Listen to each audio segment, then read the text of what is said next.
Saya ambilkan contoh biar nanti lafal wa kullu muhtasatin bid'atun ini bisa kita maknai dan kita memahami bahwa itu bukan bermakna semuanya. Di dalam surat Anbiya ayat 30 sebagaimana tercatat di dalam gambarnya, wa ja'alna minal ma'i kullasyai'in hayyin. Wa ja'alna lan saya jadikan minal ma'i saking banyu. Saya jadikan kullasyai'in setiap sesuatu sifatnya sesuatu hayyin kang urip.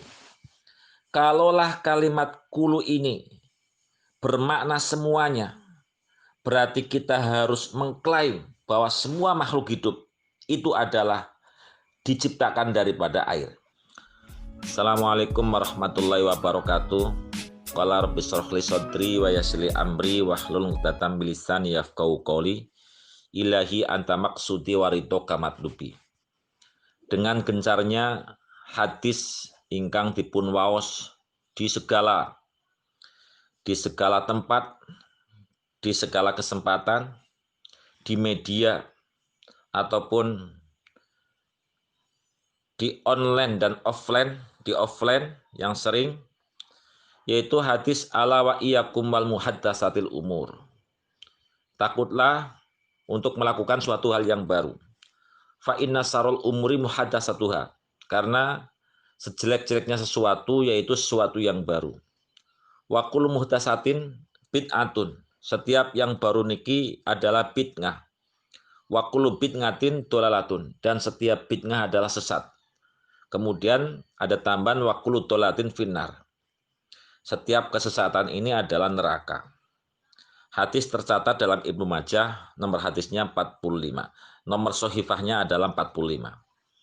Niki menawi wonten cercaan dari rekan-rekan sebelah ingkang bahas permasalahan tahlilan, istighosan, soa amaliyah yang kita gunakan, yang kita laksanakan. Keranten amaliyah menika mboten dipun lampahi lan mboten dipun praktekaken kalian Kanjeng Nabi, maka bagaimana cara menjawabnya? Kita sepakat bahwa bid'ah adalah fi'lun, perbuatan malam fi'luma lam yuhad fi asri Rasulillah, perbuatan yang tidak diketahui di zaman Rasulullah Shallallahu Alaihi Wasallam, sebagaimana dalam kitab Qawaidul Ahkam fi Masolihil Anam, karanganipun Al Imam Abu Muhammad Ghizuddin bin Abdussalam. Maka yang harus kita jawabi, terlepas bid'ah itu ada dibagi menjadi dua, yaitu ada bid'ah hasanah dan bid'ah sayyi'ah, atau terlepas kepada pembagian bid'ah menjadi 5, yaitu bid'ah wajib, bid'ah sunat, bid'ah makruh, dan bid'ah mubah, serta bid'ah haram. Berarti dengan 2 bisa memuat 5, di mana hasanah memuat wajib, sunat, dan mubah. Sedangkan yang dolalah atau yang sayyi'ah ini memuat kepada sesuatu yang makruh dan haram. Untuk menjawab wa kullu muhtasatin bid'ah, setiap sesuatu yang baru adalah bid'ah. Dan wa kullu bid'atin dolalah, yang pertama bahwa tidak cukup memahami Al-Quran dan hadis itu dengan hanya melihat teks, melihat makna yang zohir di dalam nas-nasnya. Karena untuk memahami Al-Quran dan hadis ini membutuhkan tentang penalaran-penalaran di dalam menalar nas melalui berbagai segi dari lafalnya, seperti nahwu, sorob, balaghah, mantek, dan lain sebagainya. Mari kita kaji tentang lafalnya dulu, bahwa istakmala an-nabiyyu fi hadzal hadisi lafdzata kullu, bahwa Nabi Muhammad Shallallahu Alaihi Wasallam menggunakan kalimat kulu. Apakah yang dimaksud dengan kalimat kulu ini bermakna semuanya? Bahwa hakikatnya wal hakikatu anakula anal kulla annakulla la yu'nada iman lil jami. Ketahuilah bahwa lafal kulu ini artinya tidak semuanya, tidak seterusnya semuanya. Walakinnahu qad yunal badu au kulliyatu fihinin wal juz'iyatu fihinin akhar. Tetapi lafal kulu ini juga kadang-kadang bermakna sebagian, atau begini, kulu itu kadang bermakna kuliah semuanya dalam satu waktu, atau kulu juga bermakna juz'iyah sebagian dalam waktu yang lain. Saya ambilkan contoh biar nanti lafal wa kullu muhtasatin bid'atun ini bisa kita maknai dan kita memahami bahwa itu bukan bermakna semuanya. Di dalam surat Anbiya ayat 30 sebagaimana tercatat di dalam gambarnya, wa ja'alna minal ma'i kullasyai'in hayyin. Wa ja'alna lan saya jadikan minal ma'i saking banyu. Saya jadikan kullasyai'in setiap sesuatu sifatnya sesuatu hayyin kang urip. Kalaulah kalimat kulu ini bermakna semuanya, berarti kita harus mengklaim bahwa semua makhluk hidup itu adalah diciptakan daripada air. Diciptakan dari air. Apakah benar bahwa setiap sesuatu makhluk atau kainat yang hidup ini diciptakan dari air? Mari kita tengok kepada kejadian-kejadian atau makhluk-makhluk dari asalnya ia diciptakan. Di dalam surat Ar-Rahman wa khalaqal janna mim marijin min nar. Jin adalah makhluk hidup tapi tidak dibuat dari air, dari api. Atau wa kana wara'ahum malikun yakhudhu kulla safinatin ghusba. Ini cerita tentang Nabi Musa dan Nabi Khidir yang keduanya naik perahu untuk menyeberangi sebuah lautan. Nabi Khidir digratiskan, tapi kemudian ia merobek papan perahu.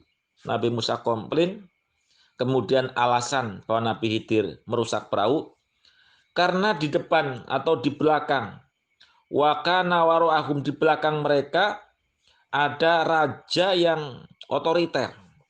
Ada raja ataupun ada perampok yang akan mengambil perahu-perahu yang bagus-bagus. Ini maknanya kulla safinatin, bukan semua perahu, padahal di dalam teksnya semua perahu. Tapi hakikatnya, kenyataannya hanya perahu yang baik-baik. Tidak semua perahu yang jelek tidak diambil, yang baik diambil atau dirampas. Ini menunjukkan bahwa kullu ini tidak bermakna semuanya, tapi sebagian. Kalaulah kullu safinatin yang bagus, yang jelek, ini kemudian diambil melalui cerita di dalam surat Al-Kahfi, apa artinya Nabi Khidir ini merusak perahu? Kalaulah perahu yang jelek pun diambil. Ini jelas ayat yang pertama, kullu tidak menunjukkan semuanya. Wa ja'alna minal ma'i kullasyai'in hayyin, saya jadikan dari air semua makhluk hidup. Dengan terbukti ada ayat lain yang mengatakan bahwa ada sebagian makhluk hidup yang tidak diciptakan dari air, atau kalimat bahwa di belakang mereka ada raja yang akan merampas setiap perahu, dengan terbukti Nabi Khidir kemudian merobek perahu agar perahu itu tidak menjadi cantik, karena yang diambil oleh sang raja adalah perahu-perahu yang baik. Maka oleh sebab itu, bahwa penggunaan lafal kulu tidak digunakan untuk semua. Kalau kita sudah bisa menarik dengan dalil-dalil Al-Qur'annya bahwa kulu kadang digunakan oleh sebagian, maka kembali kepada sebuah hadis yang disodorkan, wa kullu muhtasatin bid'ah, setiap sesuatu yang baru ini adalah bid'ah, maka kullu di situ adalah tidak digunakan untuk bermakna semuanya. Tidak semua bid'ah itu adalah mahdhurah, dikhawatirkan. Sebabnya apa? Karena sebagian bid'ah ini ada baiknya. Dengan terbukti bahwa kita mengetahui di zaman Rasulullah SAW yang tidak dilakukan kemudian dilakukan oleh para sahabat. Satu contoh, mengumpulkan Al-Quran dalam satu buku. Mengumpulkan Al-Quran dalam satu bengket, ini adalah perbuatan bid'ah. Ini dilakukan oleh sahabat dan tidak dilakukan di zaman Nabi. Yang kedua, azan 2 kali. Ini dilakukan oleh sahabat Umar, sahabat Utsman. Tidak dilakukan di zamannya Nabi. 2 azan sebelum sholat Jumat ini dikumandangkan sejak zaman sahabat. Kemudian sholat tarawih dengan berjamaah 1 bulan penuh. Apakah ada? Apakah Nabi Muhammad SAW melakukan? Apakah Nabi Muhammad memerintahkan? Sama sekali tidak. Bahkan sahabat Umar mengatakan, nikmatul bid'ah hadihi. Bid'ah yang terbaik ya ini. Mengumpulkan orang dalam satu imam, sholat berjamaah sebulan penuh. Sampai-sampai sahabat Umar, sahabat yang terbaik ketiga setelah baginda Nabi dan Abu Bakar, menyampaikan nikmat yang terbaik ya ini. Sholat tarawih secara berjamaah. Dan yang lain-lain. Coba, kalau seandainya lafal qulu di dalam hadis itu dikehendaki semuanya, apakah semua sahabat-sahabat yang melakukan hal tersebut artinya dia melakukan dosa besar? Kita tahu para sahabat adalah orang-orang pilihan. Sahabat-sahabat yang sangat mencintai Rasulullah SAW. Bahkan banyak, tidak terbilang jumlahnya, para sahabat yang melakukan 2 azan, para sahabat yang melakukan bid'ah di dalam sholat tarawih. Mereka-mereka itu mubasysyaruna bil jannah. Orang yang sudah pasti dipastikan ahli syurga. Maka sangat mustahil jika para sahabat yang begitu dekat dengan Nabi, alim, alama, al-faqih, mereka tidak mengetahui dengan hadis wa kullu bid'atin dhalalatun wa kullu dhalalatin finnar. Maka barangkali itu sudah bisa untuk menentukan dengan kaidah sirah atau perjalanan hidup sejarah bahwa para sahabat pun melakukan sesuatu yang tidak dilakukan oleh baginda Nabi, tetapi yang dilakukan ini tidak menabrak syariah. Ya, kemudian para tabi'in mengkelompokkan bahwa bid'ah itu ada 2 macam. Yang pertama bid'ah hasanah, yang kedua bid'ah dhalalah. Bid'ah yang terbaik adalah perbuatan-perbuatan yang mendukung untuk menyampaikan atau untuk melakukan syariat-syariat. Seperti kitab nahwu, kitab shorof, itu semuanya bid'ah. Seperti membuat tempat-tempat pembelajaran, ada sekolah, ada madrasah, ada pondok pesantren, itu juga bid'ah. Tapi itu sebagai sarana. Ya, shorof zamannya Nabi itu tidak ada. Tajwid juga tidak ada.